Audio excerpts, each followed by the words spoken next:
हरिः ओम्।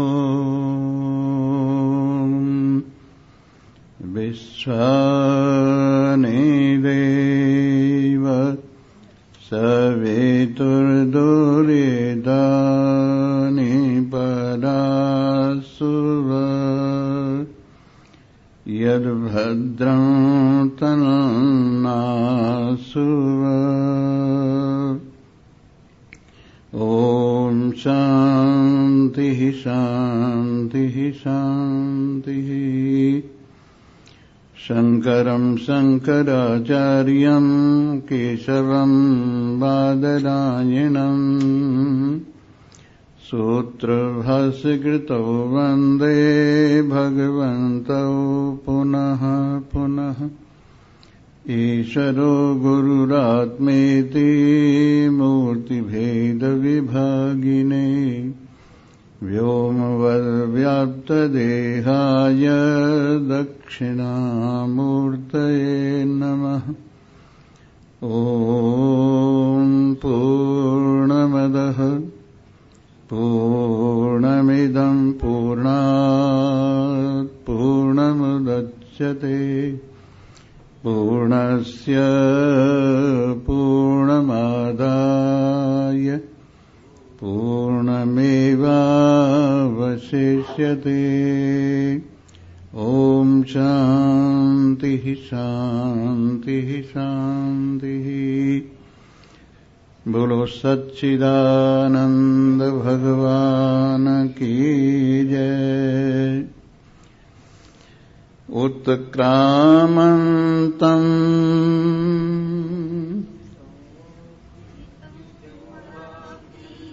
फिर से बोलिए। उत्क्रामन्तम् स्थितं वापि भुञ्जानं वा गुणान्वितम् पश्यन्ति ज्ञानचक्षुषः।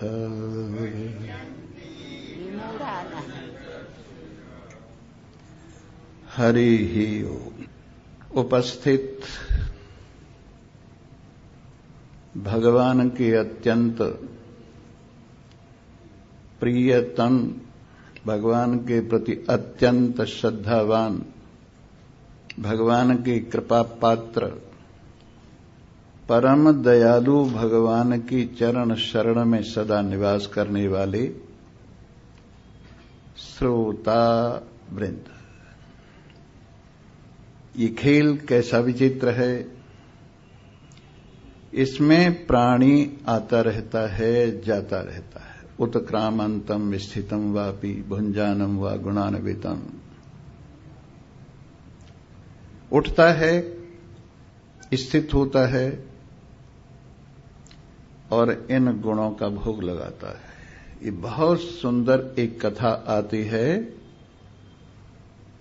छांदोग्य उपनिषद में। एक बार महर्षि उद्दालक के पुत्र श्वेतकेतु, आपने सुना होगा, उनको महर्षि उद्दालक ने 9 बार तत्वमसि का उपदेश किया और ये बताया कि तू वही है, तू वही है, तू वही। बड़े सुंदर सुंदर दृष्टांत देके बताया। जिस प्रकार से लोहा होता है और लोहे के बहुत सी औजार होते हैं, उन सब में लोहा एक ही होता है, वैसे ही नाम रूपात्मक सारे प्रपंच में नारायण एक ही है और वह तू है। जैसे बड़ का पेड़ होता है, वो एक बहुत छोटे दाने से पैदा होता है और उस दाने को यदि हम खोल के देखें तो उसमें से कुछ नहीं निकलता है। कुछ नहीं का तात्पर्य जो हमारी आंख की पकड़ में नहीं आया उसे हम कहते हैं कुछ नहीं। वो कुछ नहीं जो हमारी आंख की पकड़ में नहीं आया, उससे बढ़ की जड़ निकलती है, तना निकलता है, शाखाएं निकलती हैं, डालियां निकलती हैं, पत्ते निकलते हैं, फूल निकलते हैं, फल निकलते हैं। तो जिस प्रकार से उस बड़ के बीज के कुछ नहीं में से सारा संसार, सारा पेड़ निकलता है, उसी प्रकार जो बुद्धि से परे की वस्तु है और जो अत्यंत सूक्ष्म है, उन नारायण से इस जगत की जड़ भी निकली है, तने भी निकले हैं, डाली शाखा वगैरह सब कुछ निकली हैं, और वो सब फिर एक छोटे से बीज में आकर समा जाता है। वैसे ही नारायण यतो वा इमानि भूतानि जायन्ते येन जातानि जीवन्ति यत प्रयन्ति अभिसम विशन्ति। जिन परमात्मा से चराचर जगत प्रकट होता है, जिन परमात्मा में सारा जगत वापस चला जाता है, जिन परमात्मा से सारा जगत स्थित है, वो नारायण इस जगत के मूल भी हैं, मध्य भी हैं, अवसान भी हैं, और वही तो है। जैसे नदियां होती हैं और समुद्र में जाकर सब एक रूप हो जाती हैं, और वहां पता नहीं लगता किस नदी का पानी कौन सा है, वैसे ही सभी प्राणियों की प्रविष्टि जिन भगवान में होती है और पता नहीं लगता है कि प्राणी कौन है, कौन है, कौन है, ऐसे सब प्राणी जिसमें जाकर एक रूप हो जाते हैं, वही सच्चिदानंद ब्रह्म तेरा आत्मा है। जिस प्रकार फूल होते हैं बहुत से, और उन बहुत से फूलों में से शहद निकालकर शहद की मक्खियां एक रूप कर देती हैं, और वह पता नहीं लगता है कि इसमें कौन से फूल का कितना शहद है, कौन से फूल का कितना शहद है। उसी प्रकार चराचर जगत के फूलों की रस भरी रसमयी जो जीवन शक्ति है, परमात्मा में जाकर एक रूप हो जाती है, और फिर पता नहीं लगता है कि इसमें कौन प्राणी कितना है, कौन प्राणी कितना है। यही सब जिसमें आकर एक हो जाते हैं, वही सच्चिदानंद ब्रह्म तुम्हारा आत्मा है। और फिर ऐसे बताया कि जब एक प्राणी शरीर छोड़ने लगता है, उससे पूछते हैं, रामलाल तू मुझे जानता है? वो कहता है कि हां, मैं आपको जानता हूं। फिर दोबारा तिबारा पूछते हैं, रामलाल तू मुझे जानता है? तो सिर हिलाकर कहता है कि हां जानता हूं, वाणी मौन हो जाती है। इसके बाद फिर पूछते हैं, क्यों रामलाल तू मुझे जानता है? अब सिर हिलाना भी बंद हो जाता है और वो मौन हो जाता है। तो सभी प्राणियों की चेतना जिस चेतन से प्रकट होकर सभी प्राणियों को चेतनता दे रही है, उन सब की चेतना जिसमें जाकर एक हो जाती है और फिर मौन को प्राप्त हो लेती है, हो जाती है, उसी प्रकार चराचर जगत जिस नारायण में एक रूप हुआ है, वही सच्चिदानंद ब्रह्म आपका अपना आत्मा है। तो इस तरह से श्वेत केतु ने अनेक बार ये सुना कि तत्वमसि तू वही है, तत्वमसि तू वही है, और उससे ये लगा कि अब तू ब्रह्मवेत्ता हो गया है, अब तू भी राजा महाराजाओं के दरबार में जाकर ज्ञान प्रदान कर। तो राजा प्रवाहन के यहां गया और राजा ने उनका बड़ा स्वागत सत्कार किया और बड़े प्रेम से उनको गाय प्रदान की और बड़े प्रेम से उनका सम्मान किया। कहने लगे, मैं आपको ब्रह्म ज्ञान सुनाने आया हूं। प्रवाहन ने कहा, ये तो बहुत अच्छी बात है, तुम मुझे ब्रह्म ज्ञान सुनाने के लिए आए हो। महाराज जनक के दरबार में ब्रह्म चर्चा होती रहती है और वो दरबार बहुत ही ब्रह्म चर्चा के लिए प्रसिद्ध है। ये मेरा सौभाग्य है, आज मेरा भी दरबार जनक के दरबार की तरह से ब्रह्म विद्या से सुशोभित होगा। लेकिन ऋषि पुत्र, ब्रह्म ज्ञान सुनाने से पहले मुझे ये बताओ कि ये प्राणी यहां से शरीर छोड़कर जा रहे, ये वहां जहां जा रहे हैं वो लोक भरता क्यों नहीं है? और इस लोक से जो जा रहे हैं ये लोक खाली क्यों नहीं होता है? वहां हर प्राणी पहुंच रहा है, यहां से हर प्राणी जा रहा है, तो ये लोक खाली क्यों नहीं होता है और परलोक भरता क्यों नहीं है?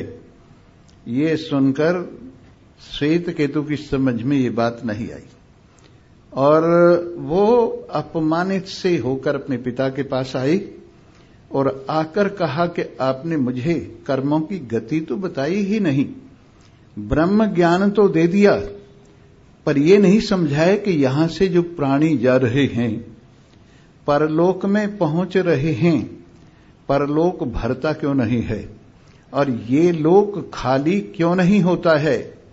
तो कहने लगे, बेटा ये तो मुझे भी पता नहीं है, चलो हम दोनों राजा के पास चलते हैं और उनसे ये ज्ञान प्राप्त करेंगे।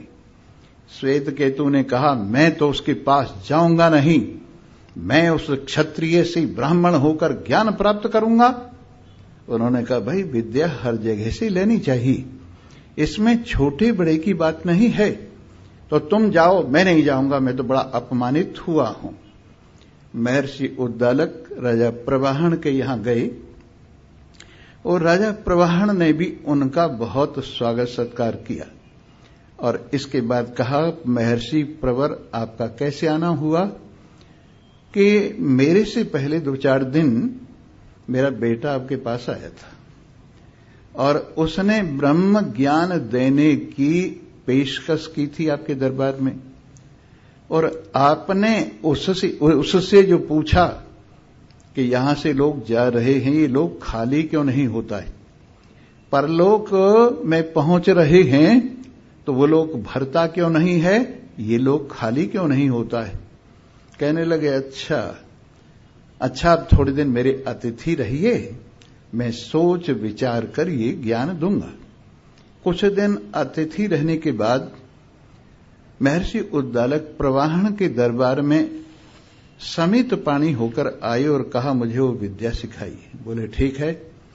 जब प्राणी का शरीर शांत यहां होता है और उसको राम राम सत्य है, राम राम सत्य है कहते हुए शमशान में ले जाते हैं।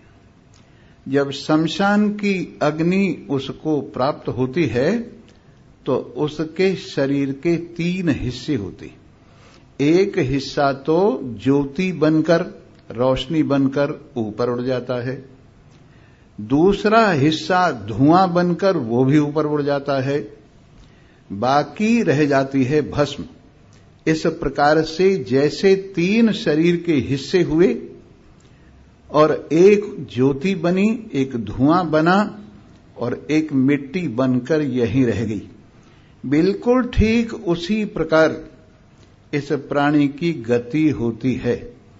कुछ लोग ऐसे होते हैं, आत्मज्ञान का अभ्यास करते रहे हैं, आत्मज्ञान का श्रवण मनन निधिध्यासन करते रहे हैं, लेकिन हुआ यह है थोड़ी सी कमी रह गई है और इस तरह से आत्मज्ञान में रत हैं वो लोग। तो होता यह है कि जब शरीर शांत होता है तो वो लोग ज्योति को प्राप्त होकर, जिसको हम उत्तरायण भी कहते हैं। उत्तरायण क्या है? 2 गाड़ियां यहां से जाती हैं, एक उत्तरायण की जाती है, एक दक्षिणायन की जाती है।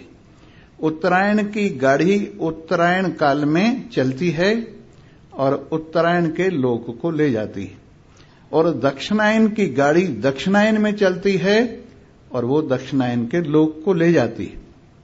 पर कभी कभी ये होता है कि दक्षिणायन के जो कर्म के फल के अनुसार अधिकारी है उसका शरीर उत्तरायण में छूटता है, और उत्तरायण का जो अधिकारी है उसका शरीर कभी कभी दक्षिणायन में छूटता है। इस प्रकार ये जो क्रम का विभेद हो जाता है तो 6-6 महीने दोनों को रुकना पड़ता है। दक्षिणायन के अधिकारी को जब दक्षिणायन आएगा तभी उसको आगे की गति प्राप्त होगी, इसलिए वो 6 महीने रुका रहता है। और उत्तरायण की गति वाली को दक्षिणायन में शरीर छोड़ने के कारण 6 महीने इंतजार करना पड़ता है, तब वो उत्तरायण की गाड़ी को प्राप्त होता है। इसीलिए बाबा भीष्म इंतजार करते रहे कि कब उत्तरायण आता है और कब मैं उत्तरायण की गाड़ी में सवार होकर आगे की यात्रा करता हूं। तो ज्योति जिनके शरीर से निकली, वो उनका सूक्ष्म शरीर, उनका आत्मा उस ज्योति का सहारा लेता है और फिर यहां से वो सूर्य लोक को प्राप्त होता है और सूर्य लोक से फिर ब्रह्मा जी के लोक में जाता है और ब्रह्मा जी के लोक में ज्ञान प्राप्त करके वो मुक्त हो जाता है, फिर वापस नहीं आता है। जो थोड़ी सी कमी उसकी साधना में रह गई थी ज्ञान प्राप्ति में, वो ब्रह्मा जी पूरा कर देते।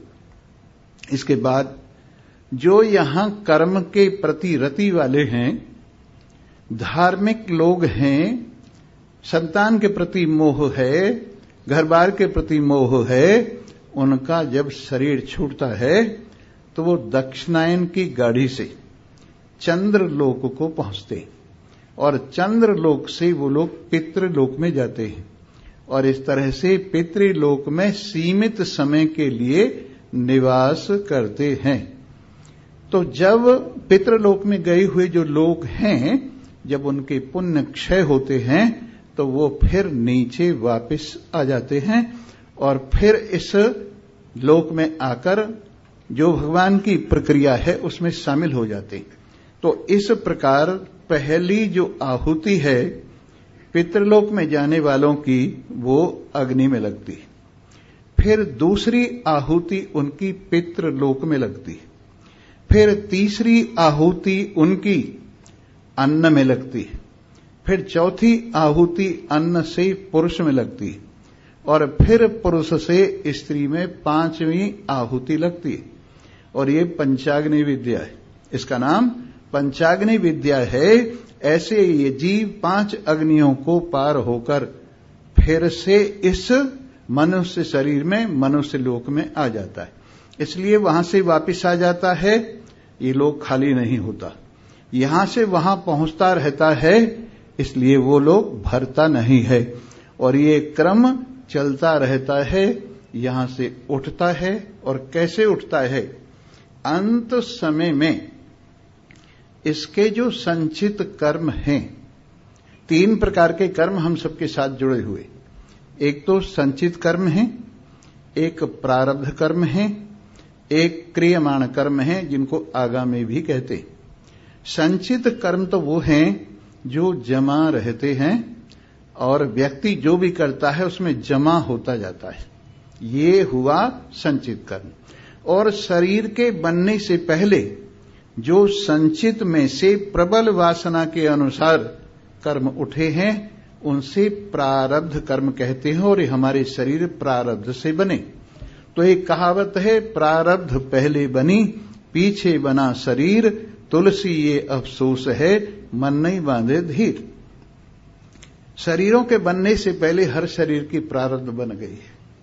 उस शरीर को कहां से स्टार्ट होना है वो स्टेशन बन गया है। रास्ते में कहां कहां रुकना है, कहां कहां भोजन पानी लेना है वो भी निश्चित हो गया है और कहां तक इसको जाना है वो भी निश्चित हो गया है। इस तरह से जो प्रारब्ध कर्म हैं, जो संचित में से आखिरी वासना के अनुसार मंथन होने पर प्रकट होते हैं, जैसे घी मक्खन ऊपर आ जाता है दही के, वैसे ही प्रारब्ध कर्म ऊपर आ जाते हैं और इनसे ये हमारे सबके शरीर बनते हैं। अब इसके साथ जो कर्म अब कर रहे हैं उनका नाम आगामी कर्म है या क्रियमाण कर्म है। ये फिर संचित में जमा होते रहते हैं। संचित से प्रारब्ध बन के आती है, फिर आगामी कर्म फिर संचित में जमा हो जाते हैं और ऐसे ये चक्र चलता रहता है। लेकिन ज्ञानवान इससे कैसे छुट्टी पाते हैं? भिद्यते हृदय ग्रंथि छिद्यन्ते सर्व संशया क्षीयन्ते चास्य कर्माणि तस्मिन् दृष्टि परावरे। जब ये पर और अवर को ठीक ठीक समझ लेता है, जब ये आत्मा और अनात्मा को ठीक ठीक समझ लेता है, तब इसके हृदय की ग्रंथि खुल जाती है। हृदय की ग्रंथि ऐसे खुलती है, पहले मैं ग्रंथि आपको बता दूं। सत में असत बुद्धि, असत में सद्बुद्धि, ये ग्रंथि नंबर 1। चेतन में जड़ की भावना और जड़ में चेतन की भावना, ये ग्रंथि नंबर 2 है। जो आनंद स्वरूप है उसमें दुख भावना, और जो दुख रूप है उसमें आनंद भावना, ये ग्रंथि नंबर 3। असंग में संग की भावना, संग में असंग की भावना, ये ग्रंथि नंबर 4 है। ऐसे ये अविद्या 4 ग्रंथि वाली है। लेकिन महान पुरुषों की कृपा से जब इसको ज्ञान अपने स्वरूप का बोध होता है तो सत सत में आ जाता है, असत असत में चला जाता है। ग्रंथि जब खुलेगी श्रेय अपनी जगह पर पहुंच जाएंगे, और जब श्रेय अपनी जगह पर पहुंच जाएंगे सत चित आनंद असंगता एक और हो जाएगी, और असत जड़ दुख रूपता और संग एक और हो जाएंगे तो ग्रंथि खुल जाएगी। भिद्यते हृदय ग्रंथि छिद्यन्ते सर्व संशया, इसमें कोई संशय नहीं रहता। ये महान पुरुषों की कृपा से श्रवण के माध्यम से जो प्रमाणगत संशय विपर्य संभावना दोष हैं वो श्रवण से दूर हो जाते हैं, और उसे निश्चय हो जाता है कि वेदांत की समस्त श्रुतियों का तात्पर्य आत्मा और परमात्मा की एकता में है। इस तरह से प्रमाणगत संशय विपर्य संभावना दोष श्रवण से दूर हो जाते हैं। फिर एकांत में बैठकर उसी श्रवण के अनुसार मनन करता है, और मनन के माध्यम से जो प्रमेयगत संशय संभावना विपरीत भावना दोष हैं वो निवृत्त हो जाते हैं, और फिर निधिध्यासन में अपने स्वरूप में विराजमानता हो जाती है।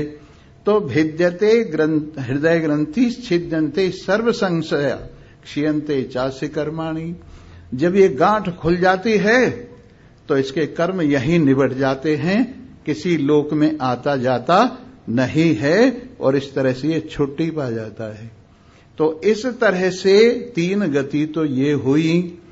एक गति तो हुई उत्तरायण वाली गति, ब्रह्मा जी के लोक में जाकर मुक्त होना। दूसरी गति हुई पितृलोक में जाना और पंचाग्नि विद्या से फिर वापस आ जाना।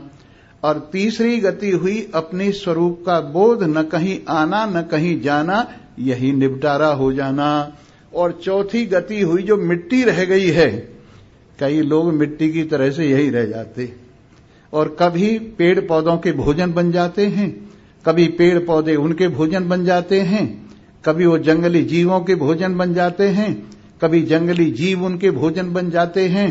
और इस तरह से जैसे मिट्टी होती है पड़ी हुई, वैसे इसी लोक में रह जाते हैं, कहीं भी आते जाते नहीं हैं।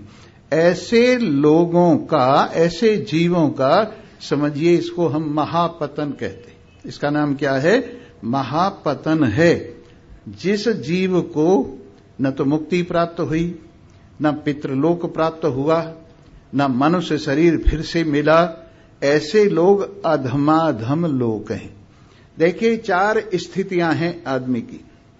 एक तो है पशु, और एक है मनुष्य, एक है नर, और एक है नारायण।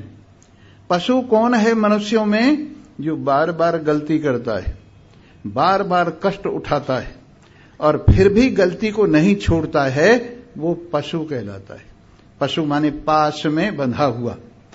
जो पास में बंधन में बंधा हुआ है उसका नाम पशु है।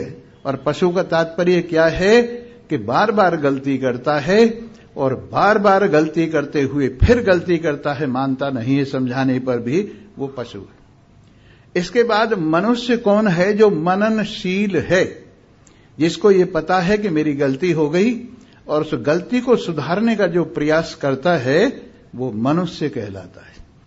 लेकिन जो गलती से ऊपर उठ गया और गलती करता ही नहीं है, वो नर कहलाता है। जो विषयों में रमण नहीं करता वो नर है, और जिसकी दृष्टि में विषय है ही नहीं, सब कुछ आत्मा है, वो नारायण है। इस तरह से पशु, फिर मनुष्य, फिर नर, फिर नारायण, इस तरह से ये अपने स्वरूप को जब प्राप्त हो जाता है तो कल्याण हो जाता है, और फिर इसको उत्क्रमण नहीं करना पड़ता, फिर इसको किसी शरीर से संबंध नहीं रहता। उत्क्रामंतम स्थितम वापी भुंजानम व गुणान्वितम, गुणों से संयुक्तता जो इसको भोग लगवाती है। सतोगुण रजोगुण तमोगुण से जो इसका मेल पेच है, इसको अपने आप में ले लेना है, उसकी वजह से ये गुणों के माध्यम से भोग लगा रहा है। लेकिन जब ये तीनों गुणों से ऊपर उठ जाता है तो भोक्ता भाव इसमें निबट जाता है। प्रमाता प्रमाण प्रमेय, ज्ञाता ज्ञान ज्ञेय, ध्याता ध्यान ध्येय, सारी त्रिपुटियां विलय हो जाती हैं और विलय होते ही ये गुणों के संबंध से अलग हुआ भोक्ता नहीं है। इस तरह से उत्क्रामंतम उठने को, स्थितम व शरीर में रहने को और भुंजानम व गुणान्वितम गुणों से अन्वित होकर भोग लगाने को, इन तीनों बातों को कोई कोई जानता है। इन बातों को कोई कोई जानता है, सब कोई नहीं जानता। अरे ये ज्ञान तो तभी होता है जब महान पुरुषों की कृपा होती है। महान पुरुषों की कृपा हो, भगवान की कृपा हो, निज कृपा हो, तो ये रहस्य समझ में आता है और इस रहस्य को आदमी समझकर यही मुक्ति प्राप्त कर लेता है, किसी लोक में आता जाता नहीं। इसलिए महान पुरुषों की कृपा से महान पुरुषों के पास आइए और सत्संग का रस पान करते हुए सत्य को समझिए और सत्य को समझते हुए अपना मन परमात्मा में पूरे का पूरा लगा दीजिए। इतना मन लगा दीजिए, इतना मन लगा दीजिए कि जैसे परिपूर्ण मन लग गया है। जैसे हम एक दृष्टांत देके आपको बताते हैं। आज तुम्हारे मंदिर में मैं पूजा करने आई ना, आज तुम्हारे मंदिर में मैं पूजा करने आई नाथ, पूजा करने आई नाथ, नव नव पंखड़ी वाली कलियां आंचल में भर लाई नाथ, आज तुम्हारे मंदिर में मैं पूजा करने आई नाथ। सोने का तो थाल नहीं है, घी की जलती ज्योति नहीं।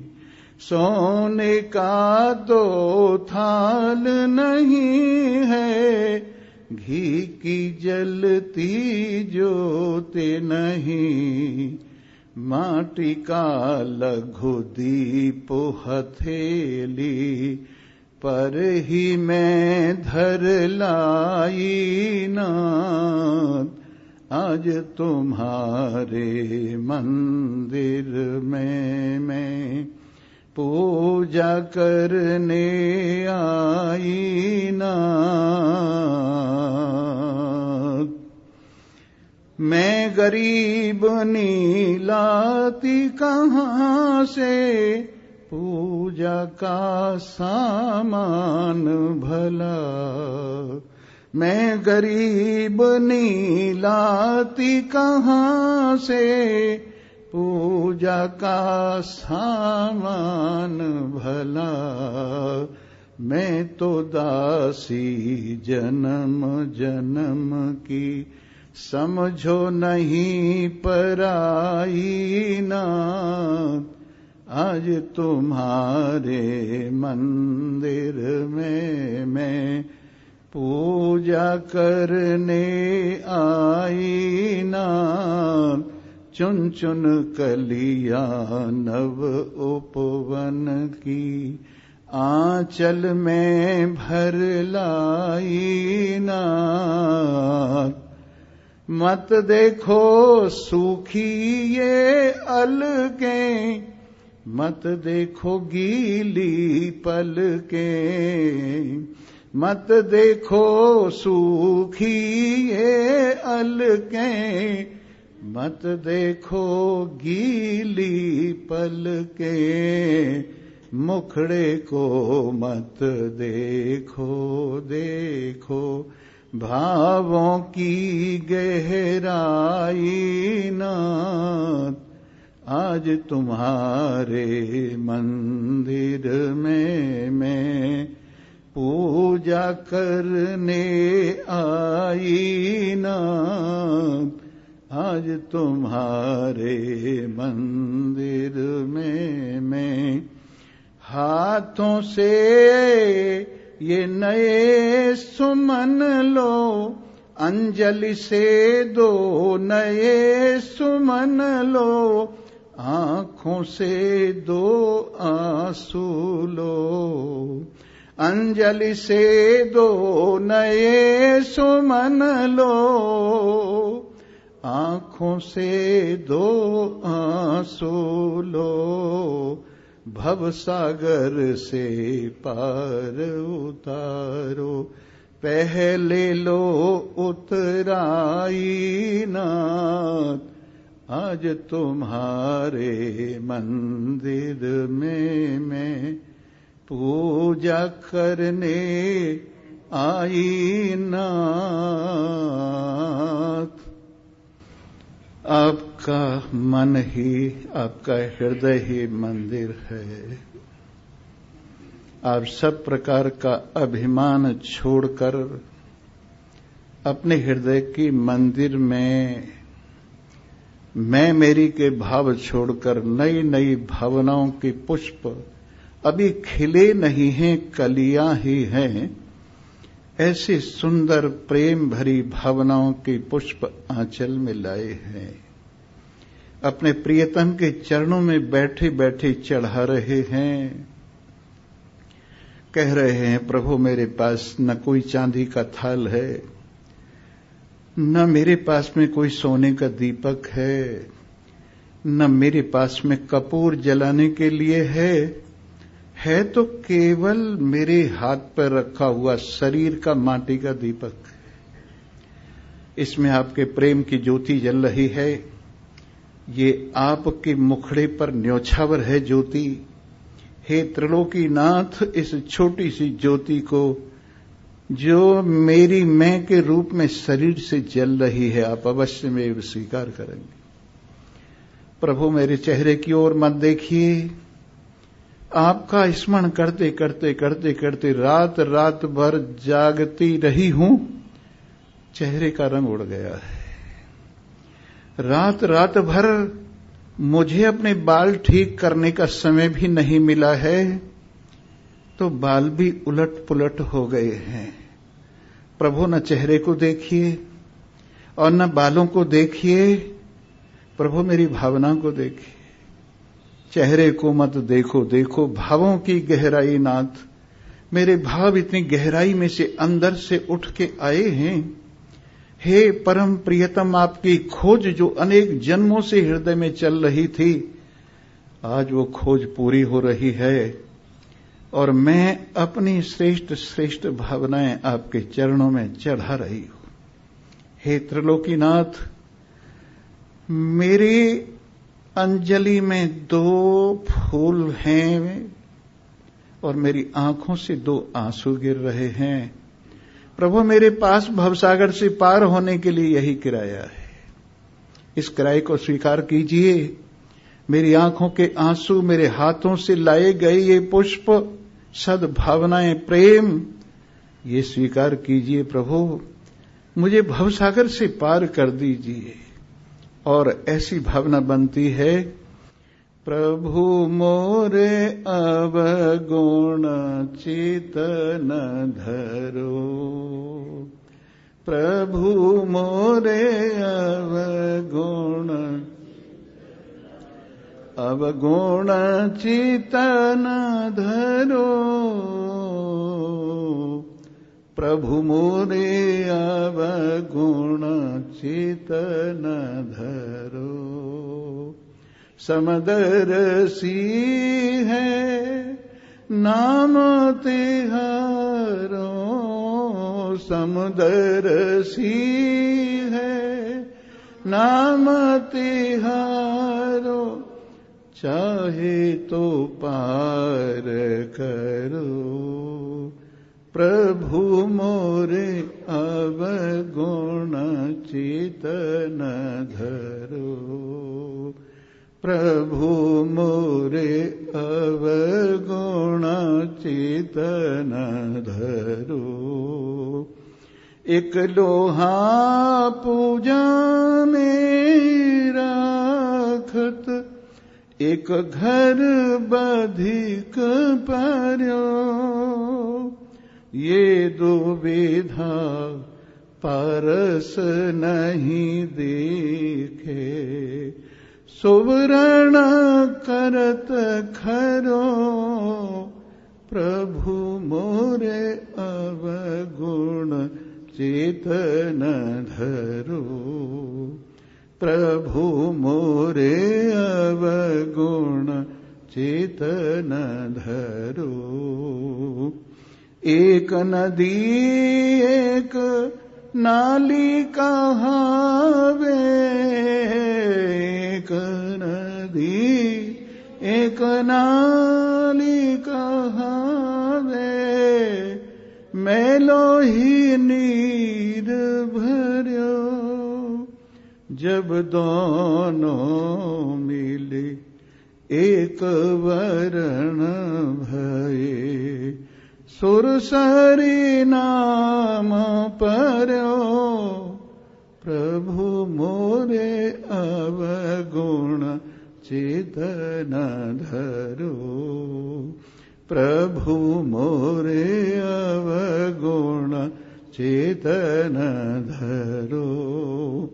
एक जीव एक ब्रह्म कहावत, एक जीव एक ब्रह्म।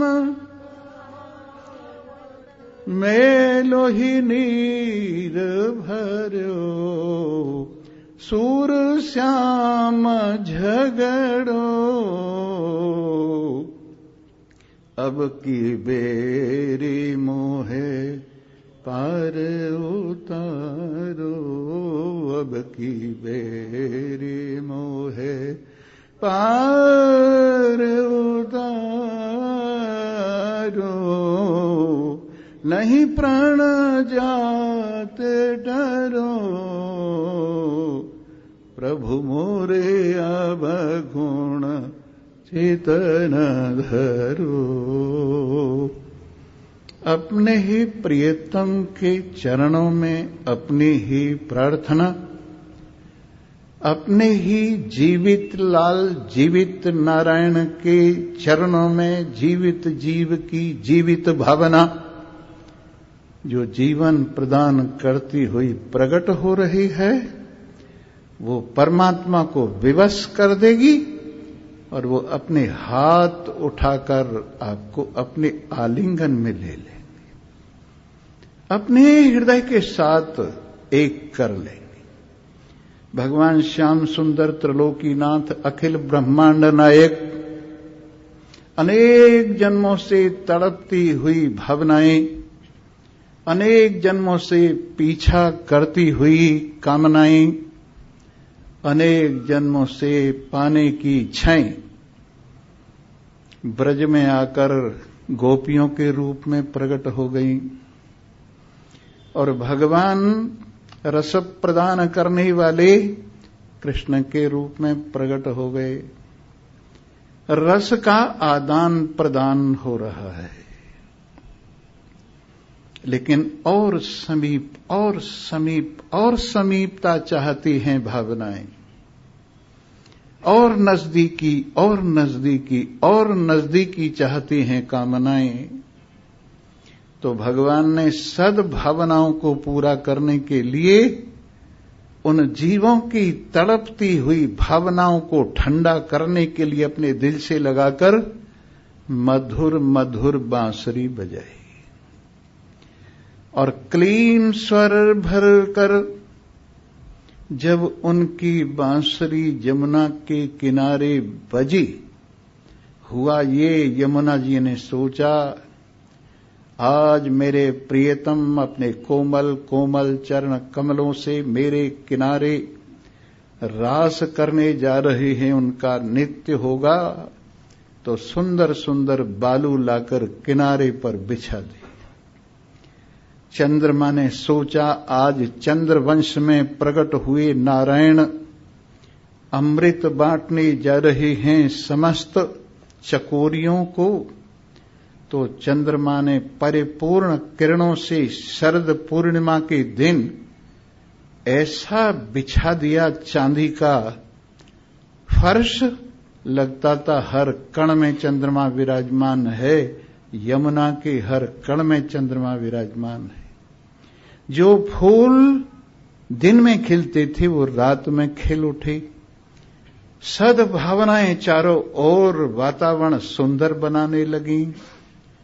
और उस समय भगवान श्री कृष्ण ने अपनी सुंदर बांसुरी बजाई। ऐसी बजाई कृष्ण ने ये अपनी बांसुरी, सब कह उठे जय जय हरि जय जय हरि हरि। गोपियों के कानों में आवाहन भरी हुई, निमंत्रण देती हुई क्लीम स्वर से युक्त जब बांसुरी की आवाज पहुंची, गोपियां स्टैंड स्टिल हो गई। जहां थी वहीं वैसी की वैसी ही रह गई। जो आंखों में अंजन लगाने को थी बस एक ही आंख में अंजन लगा और वो बांसुरी की धुन की ओर चल पड़ी। जो खीर बना रही थी, दूध उबल रहा था, चावल नहीं डाल पाई और भगवान के आवाहन की ओर चल पड़ी।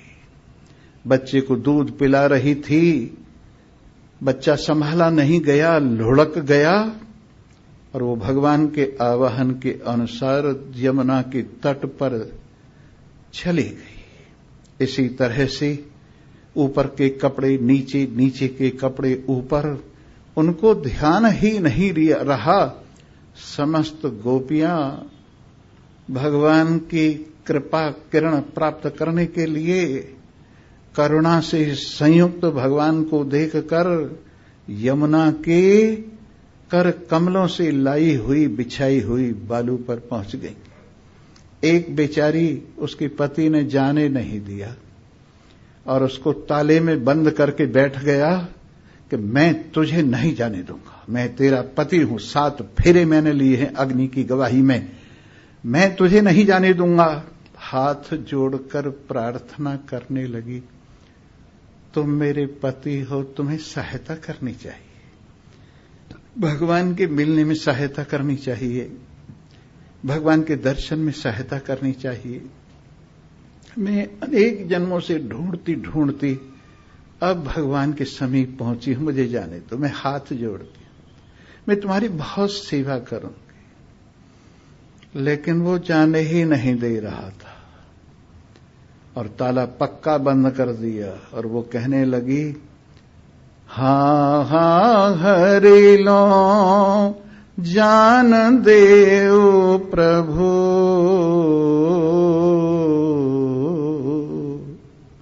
तेरे चरणन की चेरी। लेकिन वो बंद करके कहने लगा, नहीं जाने दूंगा। शरीर छोड़ दिया उस गोपी ने और सबसे पहले वो गोपी भगवान के चरण कमलों में जा पहुंची। लग्न इसे कहते। चारों ओर भगवान के चंद्र मंडल की 27 नक्षत्रों की तरह से चारों ओर भगवान के पास पहुंचकर विनय करती हुई, आपने बड़ी कृपा की है। अरे तुम क्यों आ गई? तुमको किसने बुलाया है? अरे तुम अच्छे घर की स्त्री हो, तुम्हें अपना घर छोड़ के नहीं आना चाहिए था, अपने बच्चे छोड़ के नहीं आना चाहिए था, अपने ग्वाल अपनी गाय छोड़ के नहीं आना चाहिए था। वो एक दूसरे को देखने लगी। अरे संसार की नातेदारी भी कोई महत्व रखती है कि नहीं रखती है? तो उन्होंने कहा, प्रभु त्वमेव माता च पिता त्वमेव, त्वमेव बन्धुश्च सखा त्वमेव, त्वमेव विद्या द्रविणं त्वमेव, त्वमेव सर्वं मम देव देव। प्रभु ये मां फोटो है लेकिन असली मां आप है। प्रभु ये पिता फोटो है, असली पिता आप है। ये पति फोटो हैं, असली पति आप हैं। ये धन दौलत फोटो हैं, असली वास्तव में धन आप हैं। प्रभु फोटो की पूजा तभी तक की जाती है जब तक वास्तविकता नहीं मिलती है। लेकिन जब वास्तविकता मिल गई तो फिर फोटो का कोई क्या करेगा। प्रभु ये सारी नातेदारी तो आपका नाता याद करवाने के लिए, सारे संसार के संबंध आपका संबंध जगाने के लिए है, सारे संसार का प्यार आपका प्यार सिखाने के लिए है। प्रभु ऐसा आपने कहा है। और अगर आप हम निराशाओं को जो तुम्हारी आशा लेकर यहां आई है वापस करोगे ना, प्रभु बहुत बड़ा पाप लगेगा आपको। और भगवान ने जो बात मैं कहने जा रहा था वो बात मैं कह रहा हूं। भगवान ने उनके हाथ अपने हाथों में मिला लिए, भगवान ने उनके कान अपने कानों में मिला लिए, भगवान के अंग प्रत्यंग सब गोपियों के अंग प्रत्यंगों के साथ एक हो गई। अब गोपियों के कान भगवान के अतिरिक्त तो कुछ नहीं सुन सकते, क्योंकि वो भगवान के कान हो गए। अब गोपियों की त्वचा भगवान के सिवा कुछ नहीं छुएगी, क्योंकि भगवान की त्वचा हो गई है। क्योंकि भगवान की आंखें, गोपियों की आंखें भगवान की आंखों में मिल गई, एक हो गई, अब उनसे बुरा नहीं देखा जाएगा। गोपियों की रचना भगवान की रचना में एक हो गई है, इसलिए अब उनसे बुरा नहीं बोला जाएगा, बुरा नहीं चखा जाएगा। भगवान की नासिका के साथ उनकी नासिका एक हो गई है, अब उनसे बुरा नहीं सूंघा जाएगा।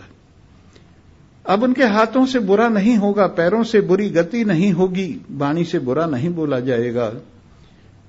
और गुदा उपस्थ से भगवान की कृपा के अतिरिक्त और कुछ क्रिया नहीं होगी। क्यों? कि सब भगवान ने अपने साथ मिला ली हैं। वो उनकी हर चीज भगवान के साथ मिल गई है, सब चीज भगवान की हो गई है, और अब उनकी मैं भी भगवान की हो गई। और इस तरह से जब व्यक्ति भगवान के साथ एक हो जाता है तो फिर उत्क्रमण की बात नहीं रहती, शरीर में स्थिति की बात नहीं रहती, गुणों के भोग की बात नहीं रहती, केवल नारायण की इच्छा रह जाती है। लगता तो ऐसा ही है कि जैसे और लोगों की तरह से हैं, पर जैसे जला हुआ कागज और कागजों की तरह से ही लगता है, लेकिन अब उसमें पुड़िया नहीं बन सकती। जैसे भुना हुआ चना और चनों की तरह से लगता है, पर अब उसको जमाया नहीं जा सकता। वैसे ही गोपियां भगवान की प्रेमाग्नि में ऐसी भुन गई हैं, तद्रूप हो गई हैं कि कान भय प्राण में और प्राण भय कान में, अब जानना है परत है कि प्राण है कि कान है। प्राण भय कान में और कान भय प्राण में, अब जानना ही परत है कि प्राण और कान है।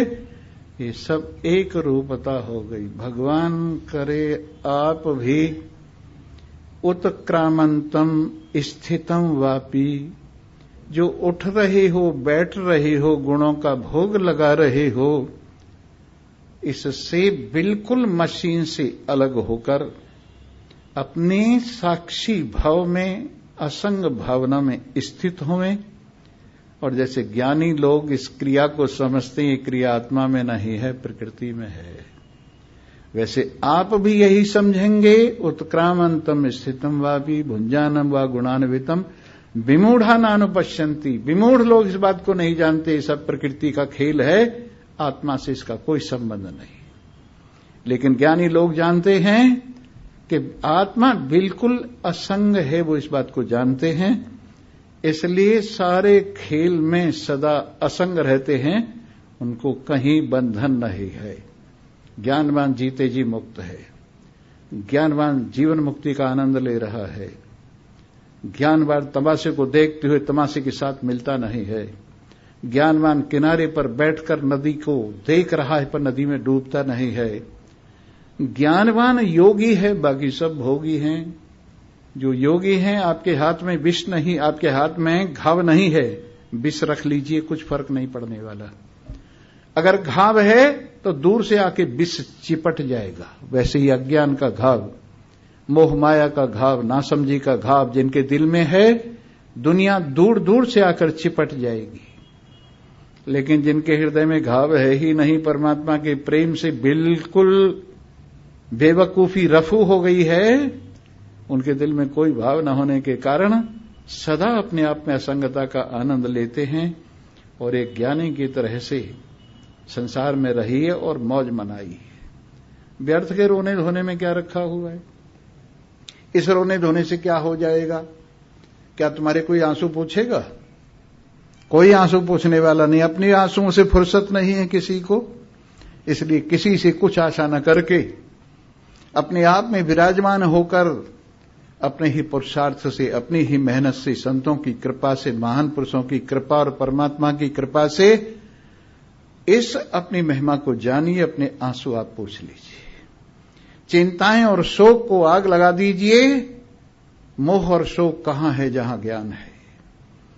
और आपको थोड़ी बहुत जो गड़बड़ी बीच बीच में होती है, कोई बात नहीं है, होती रहे, ये सब धीरे धीरे बंद हो जाएगी। आप लगे रहेंगे तो लगी के लाखों मोल हैं, उखड़ी की कौड़ी नहीं।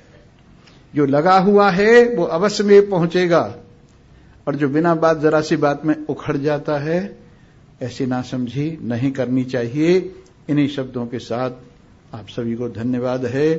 सर्वे भवन्तु सुखिनः, सर्वे सन्तु निरामया, सर्वे भद्राणि पश्यन्तु, मा कश्चित् दुःखभाग् भवेत्। ओम शांति शांति शांति।